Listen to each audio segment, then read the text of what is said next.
अस्सलाम वालेकुम नाज़रीन, खैबर का अब्दुल हई शौक़ जी ख़बर ॾींदा हलूं। खैबर लग हाला यासिर बहज़ाद CNG वट नवाब शाह खां हैदराबाद वींदड़ लोकल बस ऐं कार में खौफ़नाक टक्कर थी पियो, जंहिंजे नतीजे में माण्हू मौके ते फ़ौत थी विया ऐं केतिरा ई माण्हू ज़ख़्मी थी विया आहिनि। इतलाह ते शहरी ऐं मोटरवे पुलिस वाक़े वारे हंधि पहुता, जिन फाथल माण्हुनि खे ॿाहिरि कढियो।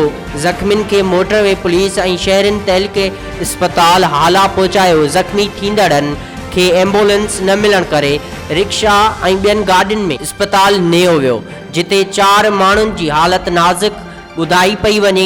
जॾहिं त फ़ौत थी वींदड़नि जी शनाख्त बहादुर वलद हाजी शफ़ी ऐं साबिर अली वलद जुमो ख़ान तौर थी आहे, जेके सखर जा रहवासी ॿुधाया वञनि था। ज़ख़्मी थींदड़नि में मोहम्मद अली, औरंगज़ेब, शौकत अली, कामरान शामिल आहिनि। बस नवाब शाह खां हैदराबाद तरफ़ अची रही हुई ऐं कार में सवार सखर तरफ़ वञी रहिया हुआ। हाला बाईपास वेझो हुननि सां अफ़सोसनाक हादसो पेश आयो।